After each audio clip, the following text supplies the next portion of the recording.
NEET தேர்வு இல்லாத மருத்துவத்துறை சார்ந்த படிப்புகளுக்கு Vinayaka mission school of allied health sciences, Salem, Chennai, Pondicherry. பாரம்பரியமான சுவையான புது அறிமுகம் KTV True Value Groundnut. Equitas Small Finance Bank for convenient home banking. Gold லோனுக்கு ஒரு 9 வகையான புதிய விதிமுறைகளை அறிவிச்சிருக்காங்க. ரூல்ஸை பத்தி சொல்லுங்க. மிக மிக ஒரு மோசமான பொதுமக்களை, குறிப்பா ஏழை மக்களை அதிகமாக பாதிக்கப்படக்கூடிய ஒரு பெரிய நெகட்டிவ் விஷயம் தான். ரிசர்வ் பேங்க் என்ன சொல்லி இருக்கிறாங்க, 100 ரூபாய் மதிப்புனா 75 ரூபாய் தான் கடன் கொடுக்கணும் அப்படின்னு எல்லாருக்கும் ஒரு பொதுவா சட்டம் கொண்டு வந்தாலுமே இந்த சட்டத்தை நடைமுறைப்படுத்துவதுங்கிறது பேங்க்லயும் NBFCலயும் அது சாத்தியம். இருக்கிற எல்லா பேங்க், எல்லா NBFCயும் RBI அண்டர்ல வருது. ஆனா இந்த தனியார் சைடு கடைகள்லாம் யாரு கீழே வராங்க, யாரு கீழே வர்றது கிடையாது. தங்கத்தை கொண்டு போய் அடமானம் வைக்க போனீங்கன்னால் அந்த தங்கம் உங்களுடையது தானா அப்படின்னு நீங்க ப்ரூஃப் கொடுக்கணும். அந்த 100 வருஷத்துக்கு முன்னாடி வாங்கின நகைகிற ரிசிப்ட் வச்சிருப்பாங்களா? இப்போ நீ ப்ரூஃப் கொண்டு வானா எப்படி ப்ரூஃப் கொண்டு வர முடியும்?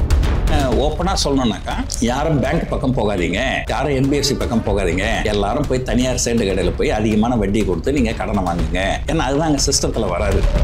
பேங்க்ல கம்மி வட்டின்னு நம்ம அடமானம் வைக்கிறோம். இப்ப பேங்க்ல இவங்க இதை இம்ப்ளிமெண்ட் பண்ணியிருந்தாங்கன்னா ஓகே. இப்ப தனியார் நிறுவனமுக்கும் இதே இம்ப்ளிமெண்ட் பண்றதுனால நம்மளால அங்கேயும் போய் நகை வைக்க முடியாது இல்லையா சார்? இப்ப நீங்க ஒரு தனியார் சைடு கடையில போய் வைக்கிறீங்க, இந்த ரூல்ஸ்லாம் அவங்க ஃபாலோ பண்ணலன்னு வச்சுங்களேன், அவங்க எப்படி பிடிப்பாங்க? அங்க எந்த ரூல்ஸுமே ஃபாலோ பண்ண மாட்டாங்க. ஸோ இப்போ இதனால என்ன நடக்கும்னா, பொதுமக்கள் they are forced to go to side கடை.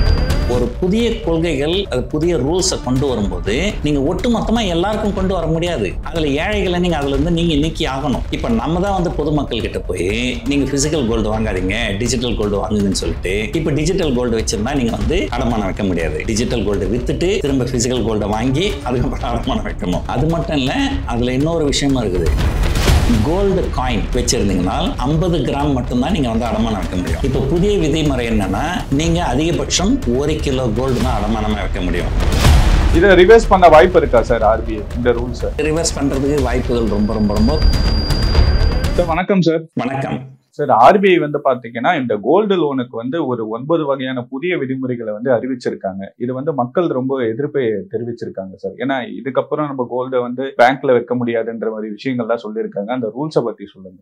9 விதிகள் இருக்கு. அந்த 9 விதிகளுமே அதிருப்தியான விதிகள் அப்படின்னு சொல்ல முடியாது. ஸோ அதில் சில நல்ல விதிகளும் இருக்கு. நீங்கள் தங்கத்தை அடகு வைக்கிற மாதிரி நீங்கள் வெள்ளியை கூட அடகு வைக்கலாம் அப்படின்னு சொல்லியிருக்காங்க. அது ஆக்சுவலாக காலகாலமாகவே வெள்ளி அடகு வைக்கிற பழக்கம் இருக்குது மக்களுக்கு. இன்னும் ஒன்று, அது ஆர்கனைஸ்டு செக்டர்னு சொல்லுவாங்க. அது பேங்க்ஸு, NBFCs அங்கெல்லாம் பெரும்பாலும் வெள்ளி அடகு எடுத்துக்க மாட்டாங்க. சில சேட்டு கடைன்னு சொல்லுவாங்க, அவங்களாம் பார்த்திங்கன்னா வெள்ளி கூட அவங்க அடமானமாக எடுத்துப்பாங்க. ஸோ அந்த மாதிரி ஒரு சில நல்ல விஷயங்கள் இருக்குது. ஆனால் பெரும்பாலும் பார்த்திங்கன்னா இது ஒரு என்ன சொல்கிறது, ஒரு மிக மிக ஒரு மோசமான ஒரு பொதுமக்களை, குறிப்பாக ஏழை மக்களை அதிகமாக பாதிக்கப்படக்கூடிய ஒரு பெரிய நெகட்டிவ் விஷயம்தான் அப்படின்னு தான் சொல்லணும். இதை செய்கிறதுக்கு அவங்களுக்கு ஒரு நல்ல எண்ணங்கள் பின்னால் இருந்தாலுமே இது செய்யும்போது இதனால் பொதுமக்கள் பாதிப்பாங்க அப்படிங்கிறத அவங்க கவனிக்க தவறிட்டாங்க அப்படின்னு தான் சொல்லணும். சில முக்கியமான விஷயங்களை மட்டும் நம்ம பார்த்துருவோம். முதல்ல லோன் டு வேல்யூ ரேஷியோ அப்படின்னு ஒன்று இருக்குது. அதாவது உங்ககிட்ட ஒரு தங்கம் ஒரு 100 ரூபாய்க்கு இருக்குது அப்படின்னு சொன்னால், நீங்கள் ஒரு பேங்க்கில் போய் கடன் வாங்க போனீங்கன்னா, அதை அடமானம் வச்சிங்கன்னா உங்களுக்கு 100 ரூபாய் வேல்யூனா உங்களுக்கு 75 ரூபாய் தான் லோன் கொடுப்பாங்க. ஏன்னா உங்களுக்கு 100 ரூபாய் தான் பொருளோட மதிப்புனா உங்களுக்கு 100 ரூபாய் கடன் கொடுக்க முடியாது. ஏன்னா ஒரு வேலை நாளைக்கு இப்போ நீங்கள் வட்டி சேர்ந்து ஒரு 110 ரூபாய் ஆயிடுது, தங்கத்தோட விலை கொஞ்சம் இறங்கிடுது. அப்போ என்ன பண்ணால் அது மீட்கிறதுக்கு உண்டான இன்சென்டிவ் உங்களுக்கு போயிடும். அதனால் பொதுவாக ஒரு தங்கம் அப்படின்னா ஒரு 100 ரூபாய் மதிப்புனா 75 ரூபாய் தான் கொடுப்பாங்க. அது லோன் டு வேல்யூ ரேஷியோன்னு சொல்லுவாங்க. ஆனால் இதில் எந்த இடத்துல ஸ்மாலர் பிளேயரும் அன்ஆர்கனைஸ்டு பிளேயரும் வராங்க அப்படின்னா, ஏதோ ஒருத்தருக்கு பண கஷ்டம், நகையை அடமானம் வச்சு கடன் வாங்கணும் அப்படின்னா, அவர்கிட்ட ஒரு 1 லட்ச ரூபாய் மதிப்புள்ள கோல்டு இருக்குன்னு வச்சுப்போம். பேங்க்கில் போனால் ஒரு 75,000 தான் கடன் கொடுப்பாங்க. அதே ஒரு NBFCs, Manappuram finance, Muthoot finance அதெல்லாம் போனீங்கன்னா 75,000ன்றது 80,000 85,000 கூட கடன் கொடுப்பாங்க. ஸோ சில தனியார் வட்டி கடைங்க அங்கே போனீங்கன்னா அங்கே 85-90% கூட கொடுப்பாங்க. ஆனால் ஆமாம், வட்டி ஒரு இடத்துலையும் அதிகமாகும். அதாவது பேங்க்கில் வட்டி ரொம்ப குறைவாக இருக்கும், NBFCஸில் வட்டி கொஞ்சம் கூடுதலாக இருக்கும். இந்த தனியார் சேட்டு கடைன்னு சொல்கிறோம் இல்லைங்களா, அங்கே போனீங்கன்னா வட்டி இன்னுமே கூடுதலாக இருக்கும். ஸோ ஒரு உதாரணத்துக்கு பார்த்தீங்கன்னா பேங்க்கில் வந்து ஒரு 9-10% வட்டி இருக்கும். என்பிஎஃப்சி போனீங்கன்னா 12-13% இருக்கும். தனியார் வட்டி கடை போனீங்கன்னா 18-24% வரைக்கும் இருக்கும். ஏன்னா அவங்களுக்கு கொஞ்சம் ரிஸ்க் அதிகமாக இருக்குது. ஸோ இந்த மாதிரி okay, risk is proportional to reward அப்படின்னு சொல்லுவாங்க. ஸோ கொஞ்சம் அதிகமாக கடன் கொடுக்க அவங்களுக்கு ரிஸ்க் அதிகமாக இருக்குது, அதனால் அவங்க வட்டியை வந்து அதிகமாக வாங்கிக்கிறாங்க. ஸோ இதுதான் பொதுவாக நடைமுறை இருந்தது. ஆனால் இப்போது ரிசர்வ் பேங்க் என்ன சொல்லியிருக்கிறாங்க, 100 ரூபாய் மதிப்புனா 75 ரூபாய் தான் கடன் கொடுக்கணும் அப்படின்னு எல்லாருக்கும் ஒரு பொதுவாக சட்டம் கொண்டு வந்தாலுமே இந்த சட்டத்தை நடைமுறைப்படுத்துவதுங்கிறது வந்து பேங்க்லேயும் என்பிஎஃப்சிலையும் இது சாத்தியம். ஏன்னா இருக்கிற எல்லா பேங்க்கு எல்லா என்பிஎஃப்சியும் ஆர்பிஐ அண்டரில் வருது, ஆர்பிஐயோட ரெகுலேஷனில் வருது. ஆனால் இந்த தனியார் சேட்டு கடைங்களாம் யாரு கீழே வராங்க? யாரு கீழும் வர்றது கிடையாது, யாருக்குள்ளேயும் வர மாட்டாங்க. ஸோ இப்போது இந்த மாதிரி வந்து வட்டி வந்து குறையும். இப்போ நிறைய பேர் என்ன நினைக்கிறீங்க, 100 ரூபாய்க்கு மதிப்புள்ள தங்கத்துக்கு 75 ரூபாய் கடன் அப்படிங்கும்போது ஏற்கனவே இருந்ததாங்க. ஒரு 2-3 மாதத்துக்கு முன்னாடியே ஒரு ஆர்பிஐ பாலிசி வந்தது, அப்போ இதை தான் சொல்லியிருந்தாங்க. ஆனால் இப்போ நிறைய பேர் கவனிக்காத ஒரு விஷயம் என்ன சொல்கிறாங்கன்னா, இந்த 75 ரூபாய் 100க்கு 75 ரூபாங்கிறது வந்து நீங்கள் கடன் வாங்குகிற அமௌண்ட்டு கிடையாது, நீங்கள் கடனை திருப்பி செலுத்துகிற அமௌண்ட்டு. அதாவது ஒரு உதாரணத்துக்கு சொல்கிறேன், நீங்கள் வந்து ஒரு தங்க நகை கடன் வாங்கினீங்கன்னா 1 வருஷத்துக்குள்ளார நீங்கள் திரும்ப செலுத்தணும். ஆமாம் சார். இப்போது 1 வருஷம் கழிச்சு நாம் திரும்ப செலுத்துகிற தொகை வந்து 75,000க்கு மேலே போகக்கூடாது. அப்போனா நீங்கள் 65,000 ரூபாய் கடன் வாங்கினா தான் ஒரு 10,000 ரூபாய் வட்டி வரும் 1 வருஷத்துக்கு, அதோடு சேர்ந்து 75,000 ரூபாய் இருக்கும். ஸோ உங்கள் தங்கத்தோடைய மதிப்பு 100 ரூபாய்னா நீங்கள் 1 வருஷம் கழிச்சு நீங்கள் திரும்ப செலுத்துகிற தொகை. இப்போ நீங்கள் வந்து 1 மாதம் கழிச்சு திருப்ப செலுத்துறேன்னு சொன்னீங்கன்னா மேபி ஓகே, அப்போ உங்களுக்கு இப்போ 10 ரூபாய் வட்டி இருக்காது, 1 ரூபா தான் வட்டி இருக்கும். அப்போ நீங்கள் 74 ரூபாய் கூட கடன் வாங்கலாம். ஆனால் நம்ம கடன் வாங்கும்போது ஏன் ஒருத்தன் கடன் வாங்குறான், அவனுக்கு ஏதோ ஒரு பிரச்சனை இருக்குது, அது பொருளாதார பிரச்சனை. அந்த பொருளாதார பிரச்சனை எப்போ தீரும்னு எப்படி தெரியும்? அது 1 மாதம் கழிச்சு தரலாம், 2 மாதம் கழிச்சு தரலாம், 3 மாதம் கழிச்சு தரலாம், 6 மாதம் கழிச்சு தரலாம். அப்போ நம்மளால அறுதிட்டு சொல்ல முடியாது. அப்போ நீங்கள் எப்படி இருந்தாலும் அது மேக்ஸிமம் டைம் 1 வருஷம் போது நம்ம 1 வருஷம் தான் வச்சுக்கணும். அப்போ பார்த்தீங்கன்னா இந்த 75% கூட தவறு, 65% தான் லோன் கிடைக்கும். இப்படி தான் சில விஷயம் கொடுப்பாங்க. இதுதான் விஷயம் தெரிஞ்சவங்க சொல்கிறாங்க. அந்த துறையில் இருந்த சில நிபுணர்கள் எங்கிட்ட சொன்ன விஷயம் இது வந்து அட்வைஸ். இது கூட வந்து பெரிய விஷயம் கிடையாது. இருக்கிறதுலே மிகப்பெரிய இடி எங்கேருந்து வந்திருக்குதுன்னு சொன்னால், நீங்கள் தங்கத்தை கொண்டு போய் அடமானம் வைக்க போனீங்கன்னால் அந்த தங்கம் உங்களுடையது தானா அப்படின்னு நீங்கள் ப்ரூஃப் கொடுக்கணும். ப்ரூஃப் கொடுக்கணும்னா அந்த தங்கத்தை வாங்கினதுக்கு உண்டான ரசீது கொடுக்கணும். இப்போ எத்தனை பேர் இல்லைங்களா, இப்போ ஒரு உதாரணத்துக்கு சொல்கிறேன், உங்கள் தாத்தாவுக்கு தாத்தா நகை வச்சுருந்துருப்பாரு, அதை உங்கள் தாத்தாவுக்கு பாஸ் ஆன் பண்ணியிருப்பாரு, அதை உங்களுக்கு பாஸ் ஆன் பண்ணியிருப்பாங்க. அதில் 100 வருஷத்துக்கு முன்னாடி வாங்கின நகையாக இருக்கும். அந்த 100 வருஷத்துக்கு முன்னாடி வாங்கின நகைக்கிற ரிசிப்ட் வச்சுருப்பாங்களா? இல்லை இப்போ உங்கள் கொள்ளு தாத்தா கிட்ட போய் நீங்கள் அந்த ரிசிப்டை கேட்க முடியுமா? இப்போ நீ வந்து ப்ரூஃபை கொண்டு வானா எப்படி ப்ரூஃபை கொண்டு வர முடியும்? சரி, 2வது உங்களுக்கு திருமணம் ஆகுது. அப்போது உங்கள் மனைவிக்கு ஏதோ கொஞ்சம் நகைகள் போடுறாங்க, உங்கள் வீட்டில் ஏதோ கல்யாணம் பண்ணுறமே பொண்ணுக்கு சில நகைகள் போடுவோம் அப்படின்னு நகைகள் போடுறாங்க. அதுக்கப்புறம் ஏதோ ஒரு பிரச்சனையில் உங்களுக்கு உங்கள் மாமியார் வீட்டுக்கு சண்டை வந்துடுது. உங்கள் மாமியார் வீட்டுக்கு கூட பேச்சுவார்த்தை இல்லை. இப்போ உங்கள் மனைவியோட நகையை வந்து ஏதோ ஒரு அவசரத்துக்காக நீங்கள் அடமானம் வைக்க போனால் ரிசிப்ட் யாருக்கிட்ட இருக்கும்? முதல்ல உங்கள் மாமனார் மாமியார் அதுக்கு சர்டிஃபிகேட் ரிசிப்ட்லாம் வாங்கி வச்சிருக்க மாட்டாங்க. அப்படியே வாங்கி வச்சிருந்தாலுமே இப்போ போய் மாமியார்கிட்ட மாமனார்கிட்ட இப்போ கொஞ்சம் அடமானம் வைக்கிறேங்க, கையில் கொஞ்சம் காசு இல்லைங்க, நீங்கள் கையில் ரிசிப்ட் இல்லைங்க, நீங்கள் கொஞ்சம் கொடுங்கன்னு கேட்டால் நீங்கள் பேச்சுவார்த்தை இல்லைன்னா எப்படி பண்ண முடியும்? ஸோ இதெல்லாம் வந்து ஒரு நடைமுறை சிக்கல்கள். ஸோ இது வந்து என்னன்னா வந்து ஒரு ஒரு ஒரு ஏழை இல்லைங்களா, அவங்க என்ன பண்ணுவாங்க, பெரும்பாலும் ஒரு கம்மல், ஒரு மூக்குத்தி, ஸோ இந்த மாதிரியான சில சின்ன சின்ன ஐட்டங்கள்லாம் அவங்க ஒரு சின்ன சின்ன பொருளாதார பிரச்சனைகள், ஒரு 5,000 10,000 அது சமாளிக்கிறதுக்காக இப்போ போகிறவங்கள இப்போ என்ன சொல்லியிருக்கிறாங்க, ஓப்பனாக சொல்லணுன்னாக்கா, யாரும் பேங்க் பக்கம் போகாதீங்க, யாரும் என்பிஎஃப்சி பக்கம் போகாதீங்க, எல்லாரும் போய் தனியார் சேட்டு கடையில் போய் அதிகமான வட்டி கொடுத்து நீங்கள் கடனை வாங்குங்க. ஏன்னா அதுதான் அங்கே சிஸ்டத்தில் வராது. அதாவது இவங்க செய்யறோட எண்ணங்கள் நல்லா இருக்கலாம், ஆனால் அந்த எண்ணங்கள் நல்லா இருந்தால் மட்டும் பத்தாது, அதை ப்ராக்டிக்கலாக அதை நடைமுறைப்படுத்த முடியுமா அப்படிங்கிறத ஒரு யோசனை பண்ணணும். ஒரு உதாரணத்துக்கு பார்த்தீங்கன்னா, நாம் இந்தியா அதிகபட்சமான அந்நிய செலவணி எதுக்கு ஸ்பெண்ட் பண்ணுறாங்க, செலவு பண்ணுறாங்கன்னா, ஒன்று கச்சா எண்ணெய் இறக்குமதி, ரெண்டாவது தங்கம் இறக்குமதி. ஸோ தங்கம் இறக்குமதி பண்ணால் நிறைய அந்நிய செலவணி செலவாகுது, அதனால் தங்கம் இறக்குமதியை நம்ம குறைக்கணும் அப்படின்னு சொல்லிட்டு இவங்க என்ன பண்ணாங்க, டாக்ஸ் ஏற்றிக்கினே வந்தாங்க. ஒரு காலகட்டத்தில் இம்போர்ட் டியூட்டி கிட்டத்தட்ட 15% இருந்தது.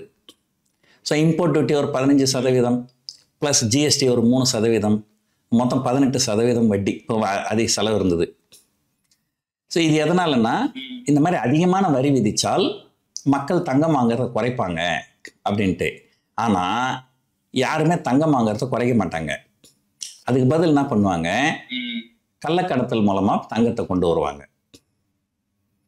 ஒரு 2 வருஷத்துக்கு முன்னாடி நான் சென்னையில் இருக்கிற தங்கம் விலைக்கும் துபாயில் இருக்கிற தங்கம் விலைக்கும் விலை வித்தியாசம் பார்த்தா 18% இருந்தது. ஒரு கிலோ பிஸ்கெட்டு 18%. ஆமாம், ஒரு கிலோ பிஸ்கெட் பார்த்தீங்கன்னா சின்னதாக தான் இருக்கும், பேக்கெட்லேயே போட்டு எடுத்துன்னு வந்துடலாம். இந்த 1 கிலோ இன்னைக்கு பார்த்தீங்கன்னா கிட்டத்தட்ட 80 லட்சம், அதில் 18% மிச்சம்னாக்கா உங்களுக்கு கிட்டத்தட்ட 15 லட்சம் வருது. ஸோ ஒரு சின்ன பிஸ்கெட் எடுத்துன்னு வந்தால் உங்களுக்கு 15 லட்சம் லாபம். அப்போது கள்ளக்கடத்தில் அதிகமாகும். அப்போ கள்ளக்கடத்தில் அதிகமாகிறதுனால என்ன ஆகும், இதுக்கு அவாலா மூலமாக பணம் வெளிநாட்டுக்கு போகும். ஸோ அப்போ என்ன ஆகும், அது இது பிளாக் எக்கானமி ஊக்குவிக்கிற மாதிரி ஆயிடுது. ஸோ நேர்மையாக இருக்கிறவங்களுக்கு இன்சென்டிவ் போயிடுது. அதனால தான் என்ன பண்ணாங்க, ஒரு காலத்தில் இது நிறைய பிரச்சனை இருக்குது, கள்ளக்கடத்தல் மூலமாக நிறைய தங்கம் வருது, இதனால் அரசாங்கத்துக்கு எந்த லாபமும் இல்லாமல் போகுது அப்படின்னு சொல்லிட்டு அந்த இறக்குமதி வரி 15%லேருந்து 6% குறைச்சிருக்கிறாங்க. இந்த மாதிரி அதாவது இவங்களோட எண்ணம் என்ன எண்ணம் இவங்களுக்கு பின்னாடி இருக்குதுன்றதை நான் சொல்லிடுறேன் பாருங்கள். தங்கம் சமீப காலங்களில் ரொம்ப அதிகமாக விலை ஏறிடுச்சு. ஒரு 2-3 வருஷத்துக்கு முன்னாடி ஒரு 2500 ரூபாய் ஒரு கிராம் இருந்தது, இப்போ 9,500 ஆயிடுச்சு. அதனால் இப்போ பொதுமக்கள் அதிகமாக கடன் வாங்கிடுவாங்களோ. ஸோ லைக் ஒரு பவுன் 20,000 ரூபாய் இருந்தப்போ நீங்கள் பேங்க்கில் போய் கடன் வாங்கினீங்கன்னா 15,000 வாங்கியிருப்பீங்க. இப்போ அதே ஒரு பவுன் உங்களுக்கு 80,000 90,000 இருக்கும்போது உங்களால் 60,000 70,000 உங்களால் கடன் வாங்க முடியும். ஸோ அப்போ இந்த மாதிரி கடன் அதிகமாக வாங்கினீங்கன்னால் ஏதோ ஒரு காரணத்தினால ஒரு திடீர்னு தங்கத்தோட விலை இறங்குது, அல்லது ஏதோ ஒரு பொருளாதார பிரச்சனைனால இந்த பணத்தை திரும்ப செலுத்த முடியலனாக்கா அது பொருளாதாரத்தை பாதிக்கும் அப்படின்னு சொல்லிட்டு ஒரு தடவை 2013 ஒரு தடவை தங்கம் அந்த மாதிரி ஒரே நாளில் 10% இறங்குச்சு உலக சந்தையில். அந்த மாதிரி ஏதாவது ஆச்சுன்னா இப்போ என்ன ஆகும், கடன் அதிகமாகிடுச்சு. இப்போ திடீர்னு ஏதோ ஒரு காரணத்தினால தங்கத்தோட விலை ரொம்ப குறைஞ்சி போச்சுனால் இந்த தங்கத்தை அடகு வச்சவங்க மீட்காமலே போயிடுவாங்க. ஏன்னா நீங்கள் புது தங்கம் வாங்கினா 70,000, பழைய தங்கத்தை அடமானம் வச்சு நகை மீட்கணும்னா வட்டியோடு சேர்த்து 80,000 ஆகுதுன்னா அதுக்கு புது நகையை வாங்கிக்கலாமே அப்படின்னு சொல்லிட்டு இது பண்ணுவாங்க. அது நெகட்டிவ் ஈக்விட்டி அப்படின்னு சொல்லுவாங்க. ஸோ அந்த மாதிரி ஏதாவது பொருளாதார பிரச்சனை வந்துடக்கூடாது அப்படி. ஏன்னா ஒரு கோல்டு ஏற்கனவே 75% ஏறி இருக்குது கடந்த 1.5 வருஷத்தில். நான் சொல்கிறது உலக சந்தையிலேயே. ஸோ 75% ஏறினது ஏன் 15-20% இறங்கக்கூடாது? அப்படி இறங்கினா அது ஒரு பொருளாதார சிக்கல் வரும் அப்படின்னு சொல்லிட்டு தான் ஆர்பிஐ இதெல்லாம் பண்ணுறாங்க. ஆனால் நான் பொதுவாகவே என்ன சொல்லுவேன்னா, நீங்கள் எது செஞ்சாலுமே சரி அது ஒரு கீழ்த்தட்டு மக்களை பாதிக்காத அளவில் நம்ம செய்யணும். இப்போ ஒரு உதாரணத்துக்கு பார்த்தீங்கன்னா ஜிஎஸ்டி அப்படின்னு ஒன்று கொண்டு வந்தாங்க. ஜிஎஸ்டிங்கிறது ஒரு உண்மையிலே நல்ல விஷயம்தான். ஆனால் அது பொதுவாக நல்ல விஷயமானு கேட்டிங்கன்னா கண்டிப்பாக இல்லை. ஏன்னா நடுத்தர மக்கள்லாம் ஒரு சரி தப்புன்றதை நம்ம அப்புறம் வச்சுப்போம். நீங்கள் ஒரு தொழில் செய்கிறீங்க, நீங்கள் என்ன பண்ணீங்க, உங்கள் ஜிஎஸ்டி கட்டினது கிடையாது கடந்த காலத்தில். நீங்கள் என்ன பண்ணுங்க, ஒரு பொருளை 100 ரூபாய்க்கு தயாரித்து 110 ரூபாய்க்கு விற்பீங்க, ஒரு 10 ரூபாய் லாபம். இப்போ என்ன ஆகும், இந்த ஜிஎஸ்டி வலை, இந்த ஜிஎஸ்டின்றது ஒரு பெரிய வலை. இந்த வலையில் எல்லாருமே மாட்டிக்கணும் ஆகணும், யாரும் இந்த வலையிலேருந்து தப்பிக்க முடியாது. அப்போ என்ன ஆகும், நீங்கள் இவ்வளோ நாள் காலகாலமாக 100 ரூபாய்க்கு தயாரித்து 110 ரூபாய்க்கு விற்றது இப்போ 100 ரூபாய்க்கு தயாரித்து 18 ரூபாய் ஜிஎஸ்டி பே பண்ணிவிட்டு அதுக்கப்புறம் தான் நீங்கள் விற்கணும். அப்போ 100 ரூபாய்க்கு தயாரிக்கிறீங்க, 18% ஜிஎஸ்டி 118 ப்ளஸ் 10 ரூபா உங்கள் லாபம் 128. இப்போ இவ்வளோ நாள் 110 ரூபாய்க்கு விற்றது, இப்போ இன்னும் 128 ரூபாய்க்கு விற்கணும் நீங்கள். அப்போது எல்லா பொருளுடைய விலையுமே வந்து சர்வசாதாரணமாக 20%, 25% ஏறிடும். அதனால் விலைவாசி ஏறும், பொதுமக்கள் பாதிக்கப்படுவாங்க. ஸோ சரி தவறுன்றது அப்பாற்பட்ட விஷயம். இவ்வளோ நாள் நீங்கள் ஜிஎஸ்டி கட்டலன்றது வேறு விஷயம். ஸோ ஆனால் திடீர்னு வந்து இப்போ எல்லாருமே வந்து ஒரே நெட்டுக்குள்ளே கொண்டு வந்தால் இது வந்து ஒரு மிகப்பெரிய பாதிப்பை ஏற்படுத்தும். ஸோ அதே போல் இன்னொன்று என்னென்னா, நிறைய பேர் வந்து பணம் சம்பாதிப்பாங்க, அந்த டேக்ஸை ஒழுங்காக பே பண்ண மாட்டாங்க. ஆனால் ஒழுங்காக டேக்ஸை பே பண்ணலனாலும் அவங்க செலவு பண்ணும்போது அது மூலமாக நம்ம கவர்மெண்ட்டுக்கு 18% ஜிஎஸ்டி கிடைச்சிடுது அப்படின்றது ஒரு லாஜிக்கு. ஸோ அதனால் வந்து இப்போ சிங்கப்பூரில் வந்து ஜிஎஸ்டி கொண்டு வந்தாங்க. அப்போ சிங்கப்பூரில் ஜிஎஸ்டி கொண்டு வரும்போது என்ன பண்ணாங்க, அவங்க முதல்ல 7% அப்படின்னு கொண்டு வந்தாங்க. அப்படின்னா சொன்னாங்க, சரிங்க இப்போ 7% ஜிஎஸ்டின்னு கொண்டு வந்துடும். இப்போ இது வரைக்கும் ஜிஎஸ்டிக்குள்ளே வராத எல்லாருமே இந்த வலையில் மாட்டிப்பாங்க, எல்லாருமே 7% டேக்ஸ் பே பண்ணணும். இதனால் விலைவாசி கொஞ்சம் ஏறும். அதனால் நம்ம என்ன பண்ணுவோம், நடுத்தர மக்களுக்கும் கொஞ்சம் கீழ்த்தர மக்களுக்கும், பணக்காரங்களை பற்றி கவலை இல்லை, நடுத்தர மக்களுக்கும் கீழ்த்தர மக்களுக்கும் ஒரு எஸ்டிமேட் பண்ணி ஒரு இவங்க வந்து ஒரு வருஷத்துக்கு ஒரு கிட்டத்தட்ட ஒரு மாதம் குடும்ப செலவுலாம் பார்த்திங்கன்னா ஒரு $10,000 ஒரு வருஷத்துக்கு ஆகும். அது அவன் ஒரு 7% வந்து இது விலைவாசியெல்லாம் ஏறிச்சுன்னா ஒரு கிட்டத்தட்ட இவங்க வந்து ஒரு $700 வந்து எக்ஸ்ட்ரா செலவு பண்ண வேண்டி வரும். அந்த $700 இவங்களுக்கு ஃப்ரீயாக கொடுத்துருவோம். அது வந்து ஜிஎஸ்டி வவுச்சர் அப்படின்னு கொடுத்துருவாங்க. அப்போ என்ன ஆகும், எல்லாருமே டேக்ஸ் நெட்டுக்குள்ளே வந்துடுவாங்க. ஆனால் நடுத்தர மக்களும் கீழ்த்தர மக்களும் தப்பிச்சிருவாங்க. அவங்களுக்கு எவ்வளோ எக்ஸ்ட்ரா பர்டன் ஆகுதோ அது வந்து ஜிஎஸ்டி வவுச்சர் மூலமாக வந்துடுது. அப்போ பணக்காரங்க எல்லாருமே வந்து ஜிஎஸ்டி பே பண்ணுவாங்க. ஆனால் இந்தியாவில் அந்த மாதிரி கொண்டு வரும்போது எதுவுமே பண்ணலை. ஸோ அந்த மாதிரி எந்த சலுகையுமே இல்லை, ஏழைகளுக்கும் நடுத்தர மக்களுக்கும் எதுவுமே இல்லை. கரெக்டுங்களா? சரி, நீங்கள் ஒரு இன்கம் டேக்ஸ் எடுத்துக்கோங்க. இன்கம் டேக்ஸ் வந்து எல்லாருமே இன்கம் டேக்ஸ் பே பண்ணுறாங்க? இல்லை. முதல் 12 லட்சம் ரூபாய் அதிக சேலரி வாங்குறவங்க மட்டும். ஆமாம், 12 லட்சம் ரூபாய் வரைக்கும் சம்பளம் வாங்குறவங்க டேக்ஸ் பே பண்ணுறது இல்லை, அதுக்கு மேலே வாங்குறவங்க மட்டும்தான் பே பண்ணுறாங்க. கரெக்டுங்களா?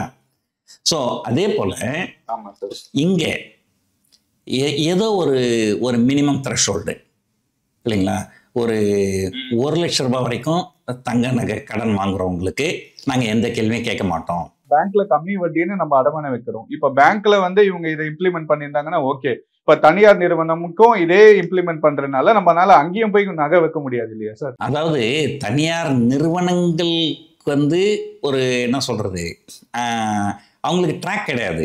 இப்போ நீங்கள் ஒரு தனியார் செட் கடையில் போய் வைக்கிறீங்க, இந்த ரூல்ஸ்லாம் அவங்க ஃபாலோ பண்ணலன்னு வச்சுங்களேன், அவங்கள எப்படி பிடிப்பாங்க? அவங்க யாருமே வந்து ஆர்பிஐ கிட்ட அண்டரில் வர்றது இல்லையே. They are not RBI regulated entities. ஆர்பிஐக்கு எங்கன்னா இந்த நிதி நிறுவனங்களும், அதாவது மணப்புரம் ஃபைனான்ஸ், முத்தூட் ஃபைனான்ஸ், இந்த மாதிரி இருக்கிற நிதி நிறுவனங்களும் பேங்க்ஸும் தான் வந்து ஆர்பிஐ ரெகுலேஷனில் வருது. சேட்டு கடைலாம் எதுவுமே இந்த சேட்டு கடை நடத்துறதுக்கு உங்களுக்கு எந்த வித ஆர்பிஐ பர்மிஷனும் தேவையில்லை. அங்கே எந்த ரூல்ஸுமே ஃபாலோ பண்ண மாட்டாங்க.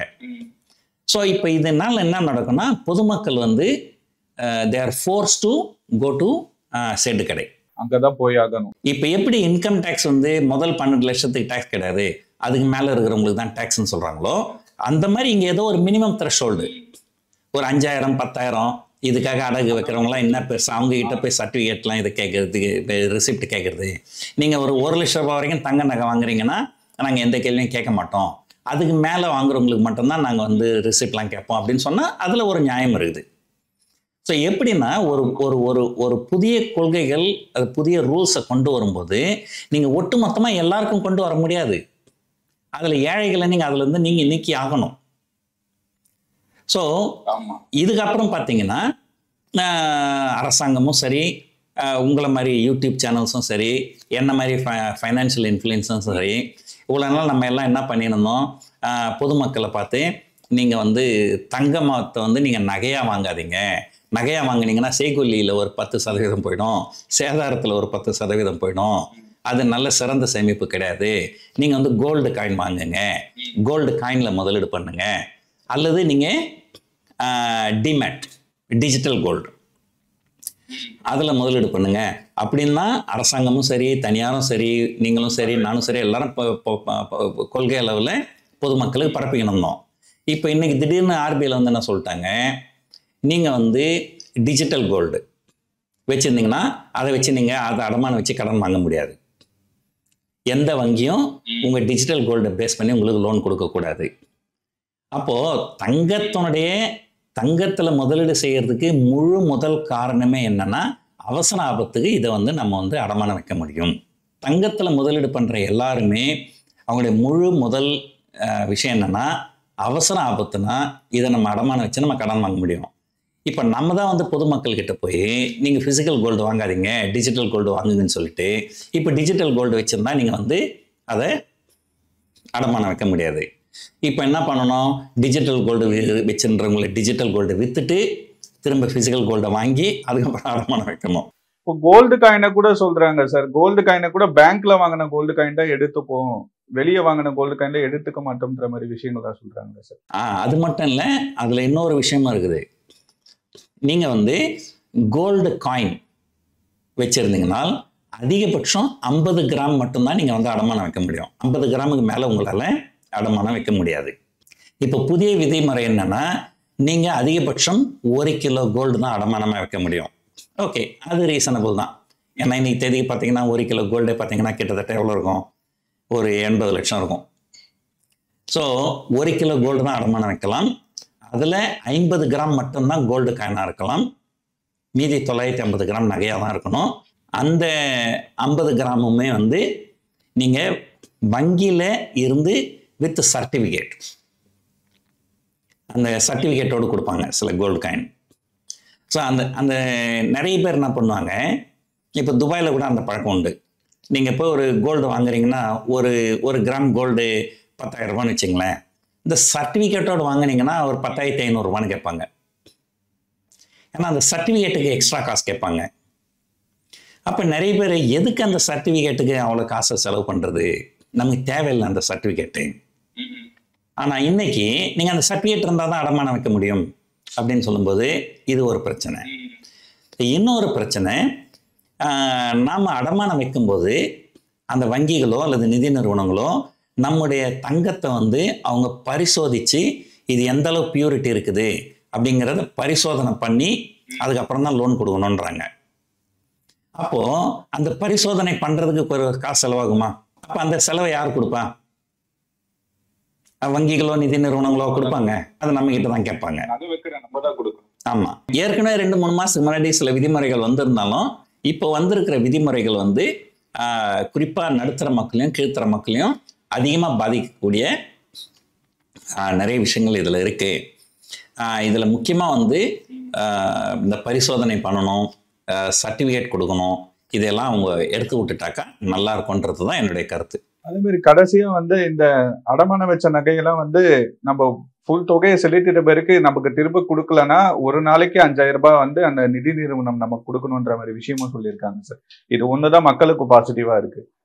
இது வந்து ஒரு பெரிய பாசிட்டிவ்னு சொல்ல முடியாதுங்க. நீங்கள் வந்து ஒரு அடமானம் வைக்கிறீங்க, நீங்கள் அடமான பணத்தை நீங்கள் திரும்ப செலுத்த உடனே அவங்க திரும்ப கொடுத்துட போகிறாங்க இல்லைங்களா? ஸோ பொதுவாக வந்து வங்கிகள் அப்படின்னா அவங்க லாக்கரில் வச்சுருப்பாங்க, லாக்கர்லேருந்து உடனடியாகவே எடுத்து கொடுத்துருவாங்க. இந்த முத்தூட் ஃபைனான்ஸு, மணப்புரம் ஃபைனான்ஸ், இந்த மாதிரி சில நிதி நிறுவனங்கள்லாம் பார்த்தீங்கன்னா நீங்கள் என்றைக்கு சேட்டு கடையில் போனால் கூட நீங்கள் என்ன பண்ணுவாங்க, நீங்கள் பணத்தை கொடுத்தீங்கன்னா உங்களுக்கு அன்றைக்கே திருப்பி கொடுத்துருவாங்க. ஒருவேளை சில நேரங்களில் என்ன பண்ணுவாங்க, அந்த பிரான்ச்சில் இருக்கிற லாக்கரில் இடம் பத்தலை அப்படின்னு சொல்லிட்டு வேறு ஏதோ ஒரு ஹெட் ஆஃபீஸோட பிரான்ச்சில் ஹெட் ஆஃபீஸ் இருக்கிற இடத்துல வேறு ஒரு இடத்துல லாக்கரில் இருக்கோங்க, ஆனால் நாங்கள் அதை எடுத்துன்னு வரணும், மேபி நாளைக்கு கொடுத்துருவோம் அப்படின்னு மேக்ஸிமம் பண்ணால் ஒரு நாள் தான் இது பண்ணுவாங்க. ஸோ அதனால் வந்து யாருமே வந்து 7 நாளைக்கு மேலெலாம் வந்து இது பண்ண மாட்டாங்க. 7 நாளைக்குள்ளே திருப்பி கொடுக்கணும். 7 நாளைக்கு வரைக்கும் திருப்பி கொடுக்கலன்னு சொன்னால் 8வது நாளில் இருந்து தான் அந்த பெனால்ட்டி வருது இல்லைங்களா? ஓகே, இது ஆக்சுவலாக வந்து இது பண்ணுறதுக்கு உண்டான காரணம் என்னன்றதை நான் முதல்ல சொல்லிடுறேன் பாருங்கள். இப்போது நீங்கள் வங்கியில் போய் அடமானம் வச்சிங்கன்னா உங்களுக்கு ஒரு 9% இல்லை 10% வட்டி இருக்கும். நீங்கள் ஒரு மணப்புரம் ஃபைனான்ஸ், முத்தூட் ஃபைனான்ஸ், இந்த மாதிரி நிதி நிறுவனங்கள் கிட்ட போனீங்கன்னா ஒரு 12 அல்லது 13% வட்டி இருக்கும். இதே நீங்கள் தனியாக ஒரு சேட்டு கடையில் போனீங்கன்னா அவங்க 20-25% வட்டி இருக்கும் கரெக்டுங்களா? உங்களுக்கு ஏற்கனவே நான் சொன்ன மாதிரி வங்கியில் போனீங்கன்னா ஒரு 100 ரூபாய் கோல்டு இருக்குன்னா உங்களுக்கு 75 ரூபாய் தான் கடன் கொடுப்பாங்க. நிதி நிறுவனங்கள் போனால் 80, 85 கொடுப்பாங்க. சேட்டு கடைக்கு போனால் 90% கூட கொடுப்பாங்க. இப்போ இந்த நிறைய சேட்டு கடையில் என்ன பண்ணுவாங்க, அவங்களுக்கு அவங்க நகைகள் வர வர அவங்க கடனை கொடுத்துருவாங்க. மேற்கொண்டு அவங்களுக்கு நகைகள் வருது, மேற்கொண்டு கடன் கொடுக்கணும்னா அவங்க கிட்ட காசு இருக்காது. அவங்க என்ன பண்ணுவாங்க, ஏற்கனவே அடமானமாக வந்த நகையை கொண்டு போய் பேங்க்ல அடமானம் வச்சிருவாங்க. அவங்க நகைன்னு சொல்லிட்டு இவங்க நம்ம நகையே அடமானம் வச்சிருவாங்க. அப்ப என்ன ஆகும், அவங்களுக்கு குறைவான வட்டிக்கு பேங்க்ல இருந்து கடன் கிடைச்சிரும். இப்போ நீங்க கேட்கலாம், நம்ம எங்க சேட்டு கடையில் கொடுக்கணும், சேட்டு கடை வந்து எதுங்க போய் பேங்க்குக்கு போனோம், நம்மளே நேரடியாக பேங்க் போகலன்னா நீங்க நேரடியாக பேங்க்ல போனா 75 ரூபாய் தான் கிடைக்கும். ஆமா, அவர் சேட்டு என்ன பண்ணுவாரு, உங்களுக்கு 90 ரூபாய் கடனை கொடுத்துருவாரு. அந்த நகையை எடுத்து அடமானம் பேங்க்ல வச்சுட்டு 75 ரூபாய் அவர் கடன் வாங்கிப்பாரு. ஸோ அப்போ நெட்டாக பார்த்தீங்கன்னா அவர் 15 ரூபாய் தான் அவர் கையை விட்டு உங்களுக்கு கொடுக்குறாரு. ஆனால் உங்களுக்கு 90 ரூபாய்க்கும் அவருக்கு 20% வட்டி கிடைக்கும். ஆனால் அந்த பேங்க்ல வச்சிருக்கிற 75 ரூபாய்க்கு அவர் 10% தான் வட்டி கட்டுவார். ஆமா. ஸோ அதனால தான் நான் சொன்னேன், இந்த மாதிரி வந்து ஒரு பெரிய தொகை 1 லட்சம் ரூபாய்க்கு மேலே அடமானம் வைக்கும்போது இது சோர்ஸ் எங்க அப்படின்னு கேட்கலாம், தப்பு இல்லை. ஏன்னா இந்த சேட்டுங்கெல்லாம் வந்து மறு அடமானம் பேங்க்ல வைக்கிறது வந்து இந்த ரூல் வந்து கண்டிப்பாக பாதிக்கும். ஏன்னா அவங்களாம் வந்து அதிகமாக தான் வைப்பாங்க. ஸோ அப்போ என்ன நடக்குன்னா, நீங்கள் போய் திடீர்னு நீங்கள் போய் பணத்தை நீங்கள் திருப்பி கொடுத்துட்டீங்கன்னா உங்கள் நகை ஆக்சுவலாக பேங்க்ல இருக்கும். அவர் என்ன பண்ணுவாரு, அந்த பணத்தை கொண்டு போய் பேங்க்ல கட்டிட்டு அந்த நகையை அவங்க திருப்பணும். அதுக்கு ஒரு 2-3 நாள் கூட ஆகலாம். ஸோ இந்த மாதிரி விஷயங்களை தடுக்கிறதுக்கு தான் இது பயன்படுமே தவிர, பொதுவாக வந்து நகையை அடமானம் வைக்கிறவங்களுக்கு 1 நாள் 2 நாளில் அந்த நகையை வந்து திரும்ப கொடுத்துருவாங்க. பேங்காக இருந்தாலும் சரி, நிதி நிறுவனங்களாம் சரி, அது ஒரு பெரிய பாதிப்பு ஏற்படுத்தாது. இந்த பாதிப்பு வந்து பெரும்பாலும் வந்து ஏதோ ஒரு காரணங்கள், ஒரு ஸ்ட்ரைக் நடக்குது, அதனால் பேங்க்குக்கு போக முடியல, ஏதோ ஒரு சில காரணங்களெல்லாம் அவங்க பேங்க்கு போகிறது 2-3 நாள் லேட் ஆகுதுன்னா மேபி அவங்கள வேணால் பாதிக்கலாமே தவிர, ஸோ சேட்டு கடையை பாதிக்கிற மாதிரி எது செஞ்சாலுமே தப்பு இல்லை. ஆனால் இப்போ செஞ்சிருக்கிற எல்லாமே சேட்டு கடைங்களுக்கு லாபம் அதிகமாக்குற மாதிரி தான் பண்ணியிருக்கிறாங்கன்றது தான் என்னுடைய கருத்து. சாமானிய மக்களுக்கு தான் இதனால இந்த ரூல்ஸ்னால ஆபத்து ஏற்படும். கண்டிப்பா இதை ரிவர்ஸ் பண்ண வாய்ப்பு இருக்கா சார் ஆர்பிஐ இந்த ரூல்ஸை? எனக்கு தெரிஞ்சு ரிவர்ஸ் பண்ணுறதுக்கு வாய்ப்புகள் ரொம்ப ரொம்ப ரொம்ப குறைவு. இது ஓரளவுக்கு ஒரு என்ன சொல்கிறது, ஒரு பொதுமக்கள் கொந்தளிச்சு எழுந்து இது வந்து உங்களுக்கு இது வந்து ஒரு என்ன சொல்கிறது, இது வந்து நாளைக்கு ஒரு அரசியல் ரீதியாக இது சில பாதிப்புகளை ஏற்படுத்தும் அப்படிங்கிற அளவுக்கு பொதுமக்கள் கொந்தளிச்சால் அப்போ அது அரசியல்வாதிகள் கையில் எடுப்பாங்க. ஸோ அப்படி எடுத்தால் மட்டும்தான் இது வந்து மாறுறதுக்கு வாய்ப்பு இருக்குதே தவிர, ஒரு உதாரணத்துக்கு சொல்ல பாருங்க, ஆர்பிஐன்றது வந்து ஒரு சென்ட்ரல் கவர்மெண்ட் இன்ஸ்டிடியூஷன். அவங்க ஒரு தவறான முடிவு எடுக்கிறாங்க, அதனால பொதுமக்கள் பாதிச்சு அவங்களுக்கு சம்பளம் குறைய போதா என்ன? அதெல்லாம் ஒன்றும் கிடையாது இல்லை.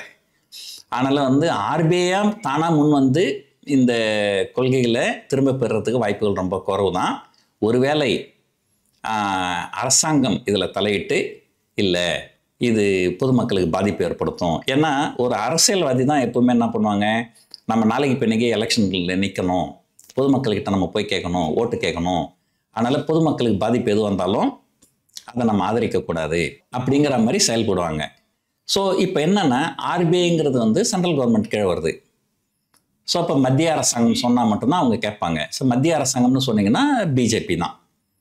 ஸோ பிஜேபி அரசாங்கம் சொன்னால் தான் இந்த கொள்கைகள் திரும்ப பெறுவதற்கு வாய்ப்பு இருக்குது. இந்த பிஜேபியை சொல்லுவாங்களா அப்படின்னு கேட்டால் எனக்கு தெரிஞ்சு இப்போதைக்கு இல்லை. ஒருவேளை இதனால் இவங்களுடைய அரசியல் கணக்குகள் மாறும் அப்படின்னு ஒரு சூழ்நிலை வந்தால் மட்டும்தான் அவங்க பண்ணுவாங்க. ஸோ அது அந்த அரசியல் கணக்கு இப்போதைக்கு என்ன எந்த ஸ்டேட்லேயும் எலெக்ஷனும் கிடையாது. ஒரு 6 மாதம் கழிச்சு பீகாரில் எலெக்ஷன் இருக்குது, ஒரு வருஷம் கழிச்சு தமிழ்நாட்டில் எலெக்ஷன் இருக்குது. ஸோ அதனால் வந்து இப்போதைக்கு எதுவும் மாறுவதற்கு வாய்ப்புகள் இல்லைன்றது தான் என்னுடைய கருத்து. பார்க்கலாம் சார் என்ன பண்றாங்கன்னு. நிறைய விஷயங்கள் ஷேர் பண்ணீங்க இந்த ரூல்ஸை பத்தி. ரொம்ப நன்றி சார். நன்றி, வணக்கம். நீட் தேர்வு இல்லாத மருத்துவத்துறை சார்ந்த படிப்புகளுக்கு Vinayaka mission school of allied health sciences, Salem, Chennai, Pondicherry. பாரம்பரியமான சுவையான புது அறிமுகம் KTV True Value Grown Tile. Equitas Small Finance Bank for convenient home banking.